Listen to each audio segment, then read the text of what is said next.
जासूसी के शक में मारे गए 44 भारतीय शहीदों को श्रद्धांजलि देने के लिए आज दक्षिण अंडमान के हम्फ्रीगंज स्थित बलिदान वेदी पर श्रद्धांजलि कार्यक्रम का आयोजन किया गया।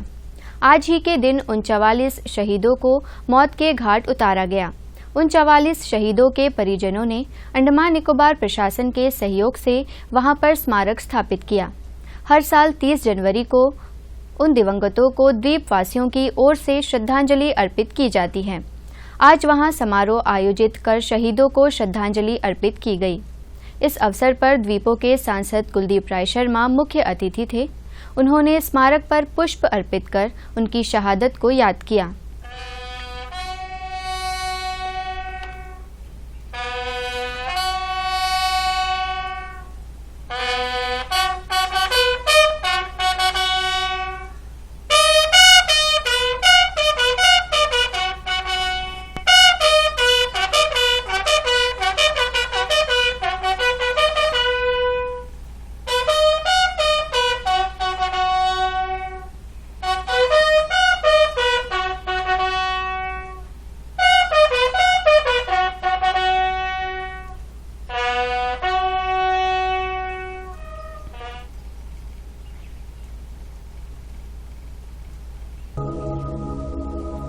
इसके बाद शहीदों के परिजनों और अन्य लोगों ने भी अपनी भावभीनी श्रद्धांजलि स्मारक पर अर्पित की।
दिवंगत आत्माओं की शांति के लिए सर्वधर्म प्रार्थना सभा का आयोजन हुआ।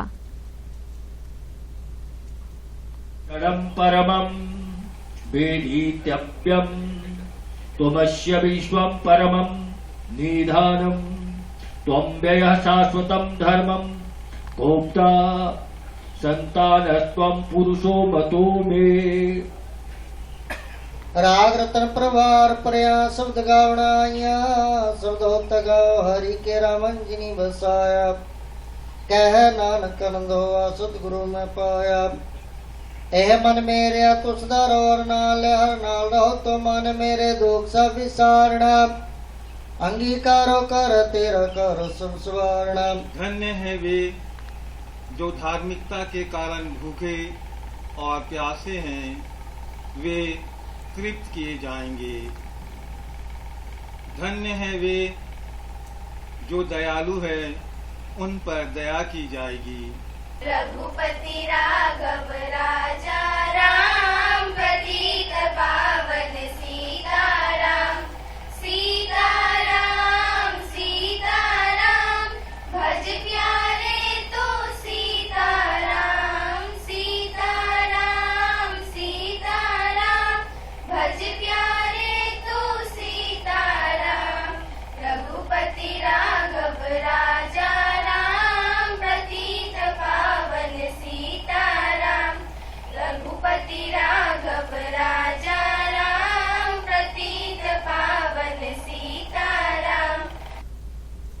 इस अवसर पर सांसद कुलदीप राय शर्मा ने लोगों को सम्मानित भी किया। हम्फ्रीगंज बलिदान वेदी स्मारक समिति के प्रतिनिधि ने दूरदर्शन के साथ बातचीत में इस बलिदान वेदी के इतिहास के बारे में जानकारी दी। दूसरे स्पाई केस शुरू हुआ अक्टूबर 1943 में। उस कारण में, उस जस्टिस कांड में लगभग 630 लोगों को गिरफ्तार किया, आम लोगों को छोड़ा, लेकिन मेंबर के जो लीग के मेंबर थे उन्हें नहीं छोड़ा। उनके ऊपर भारी टॉर्चर किए।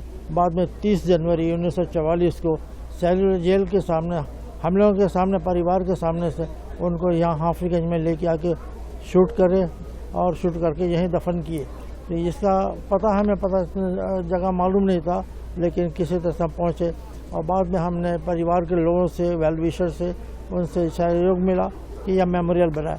एडमिनिस्ट्रेशन की तरफ से भारी सहयोग मिला हमें और वो मार्टर्स डिक्लेयर किए, स्टेट मेमोरियल डिक्लेयर किए।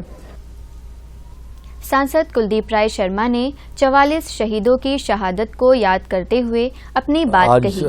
30 जनवरी अंडमान निकोबार का इतिहास का एक बहुत ही काला दिन है, क्योंकि इस दिन में अंडमान निकोबार के 44 देशभक्तों को जापानियों ने बिना कोई वजह, बिना कसूर का उनको मारा।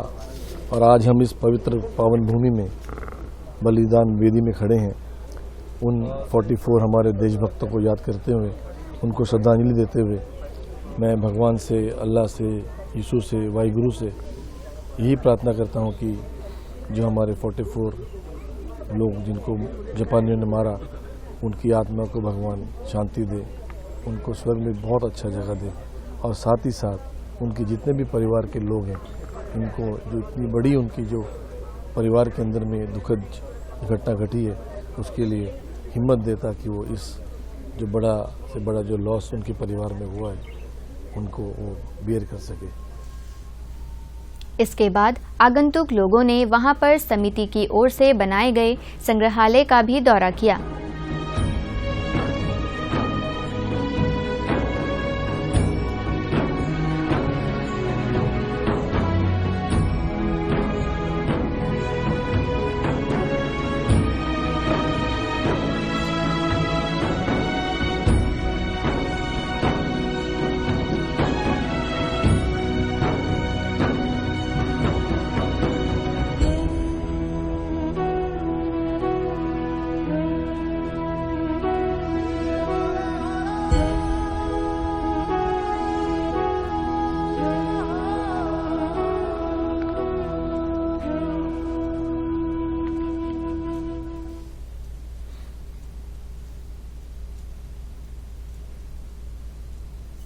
सांसद कुलदीप राय शर्मा 28 जनवरी को वीआईपी रोड स्थित गुरु मंदिर में आयोजित श्रीमद् भागवत कथा में मुख्य अतिथि थे। उसी दिन कथा का शुभारंभ भी हुआ, जो 30 जनवरी तक चलेगा। मानव कल्याण सेवा संघ की ओर से यह कार्यक्रम आयोजित किया गया। इसमें वृंदावन के श्याम भाई जी महाराज कथा का पाठ कर रहे हैं। सांसद सहित अनेक भक्तों ने शाम में कथा को सुना। उपस्थित श्रद्धालुओं से बातचीत करते हुए सांसद ने भागवत गीता के सार पर अपनी बात कही।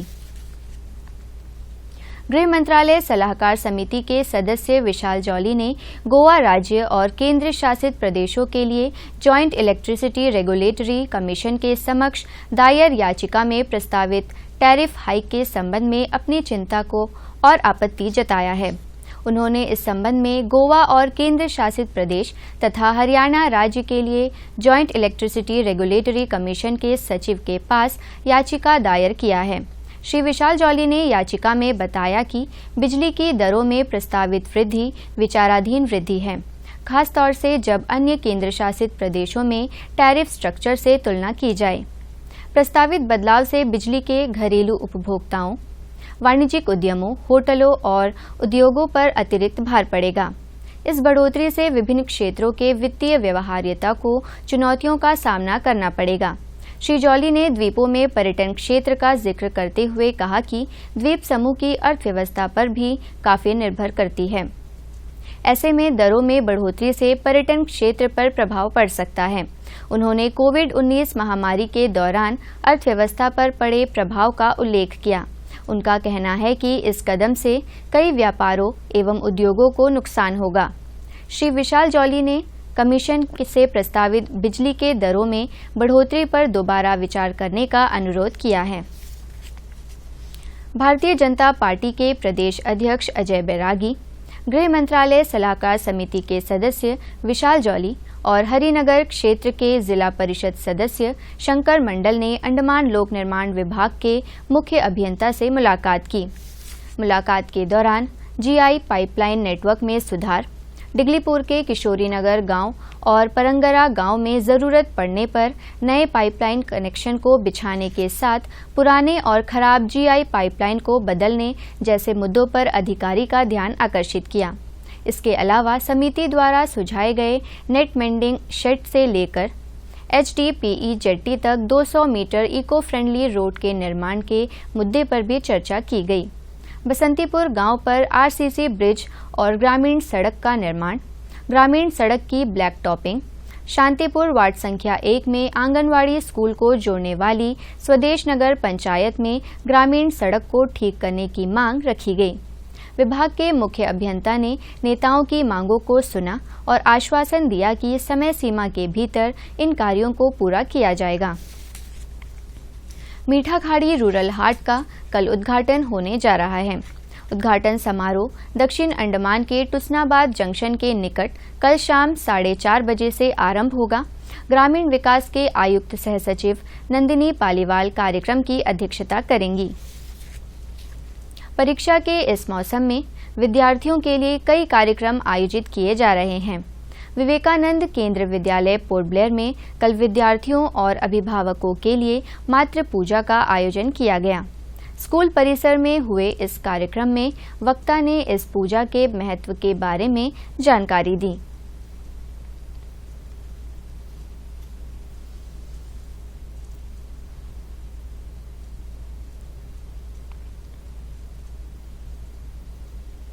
देश के प्रति प्रेम की भावना और संस्कृति के प्रति जागरण, ये दो बातें महत्वपूर्ण हैं।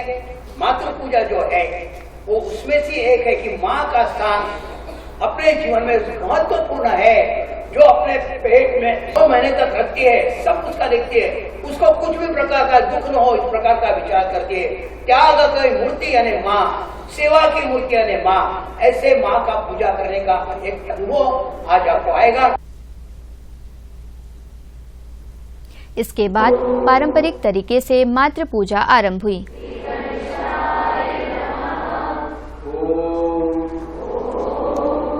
श्री सरस्वती नमः। श्री गुरु चरण कमलेभ्यो नमः। प्रणम्य शीर्षा देवं गौरीपुत्रं विनायकं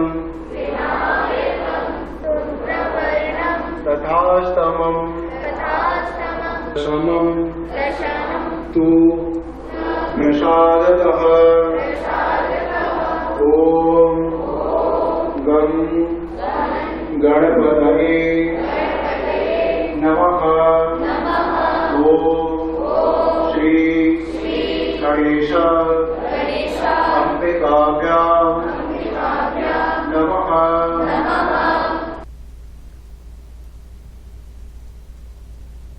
द्वीप दर्पण की अगली कड़ी इस अंतराल के बाद।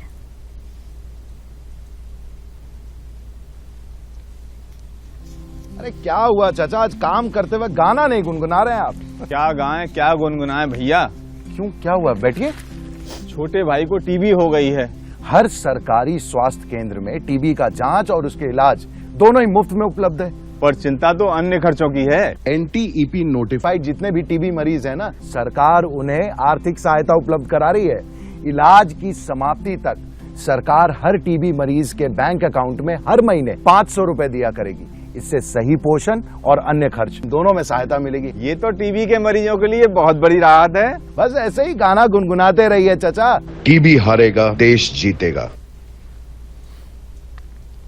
द्वीप दर्पण में आगे बढ़ते हैं। ग्राम पंचायत मनारघाट के साथ मिलकर मनारघाट और शोलबे के निर्वाचन क्षेत्र के जिला परिषद सदस्य पी उमर ने हाल ही में मैराथन दौड़ प्रतियोगिता का आयोजन किया। दौड़ सवेरे 6 बजे शोलबे 9 से आरंभ हुआ और 5 किलोमीटर की दूरी तय कर राइटम्यो जेट्टी पहुंचकर संपन्न हुआ। इस प्रतियोगिता में कुल 35 प्रतिभागियों ने हिस्सा लिया।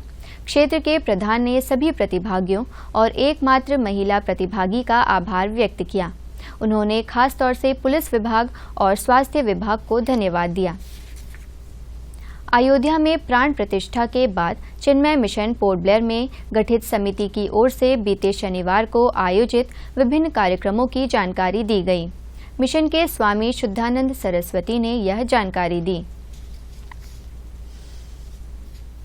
कि 9 दिसंबर को अयोध्या से हमें अक्षता प्राप्त हुई थी।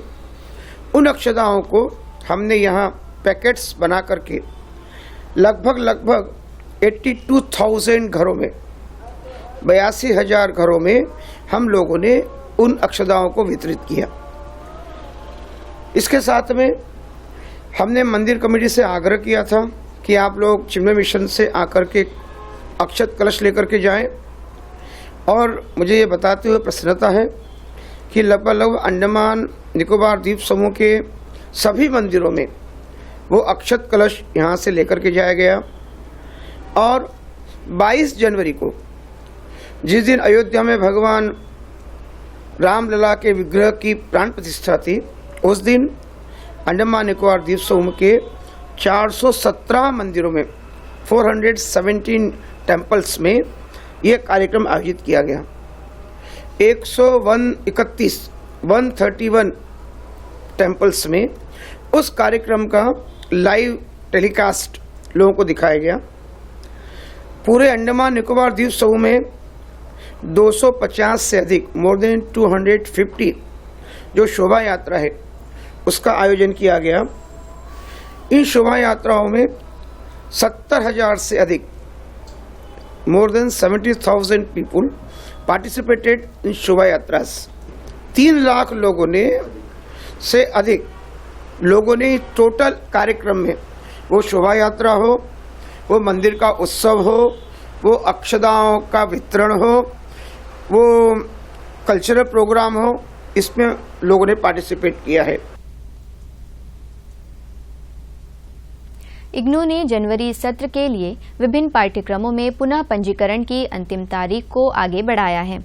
अब इच्छुक उम्मीदवार 15 फरवरी तक इन कार्यक्रमों के लिए दोबारा पंजीकरण करा सकते हैं। दूसरे से लेकर छठे सेमेस्टर तक के सभी उम्मीदवारों से कहा गया है कि वे अपना सेमेस्टर शुल्क ऑनलाइन जमा कराएं। इग्नू रीजनल सेंटर के फ़ोन नंबर 03192 242 888 अथवा 230111 पर संपर्क कर विवरण प्राप्त किए जा सकते हैं। अंडमान निकोबार चेस एसोसिएशन ने सुरपांजलि संस्था के साथ मिलकर बालिकाओं के लिए आरजीटी पब्लिक स्कूल में चेस टूर्नामेंट का आयोजन किया। इसमें लगभग 130 बालिकाओं ने हिस्सा लिया। अलग अलग श्रेणियों में आयोजित इस प्रतियोगिता में सुरपांजलि के सचिव मुख्य अतिथि थे। उन्होंने समापन मौके पर विजेताओं में ट्रॉफियों और प्रमाण पत्रों का वितरण किया।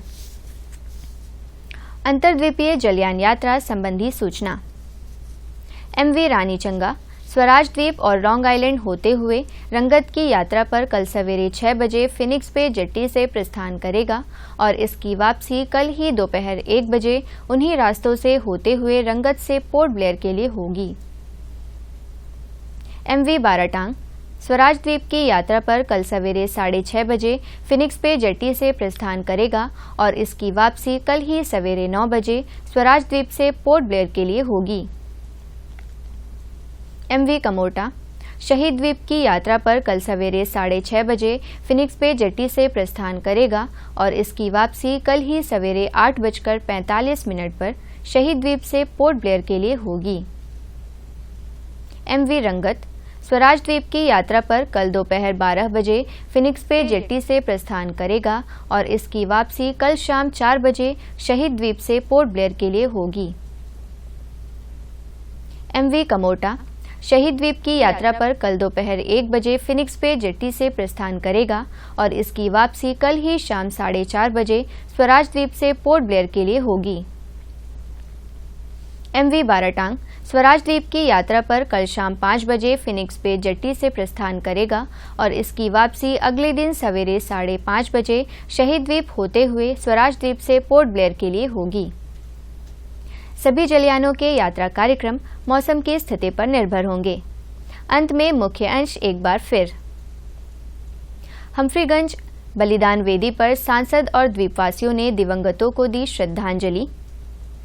भाजपा नेताओं ने लोगों की समस्याओं को अधिकारी के समक्ष किया प्रस्तुत। और टुसनाबाद जंक्शन के निकट मीठाखाड़ी रूरल हाट का होगा उद्घाटन। इसी के साथ ही आज का यह द्वीप दर्पण कार्यक्रम यहीं पर समाप्त होता है। नमस्कार।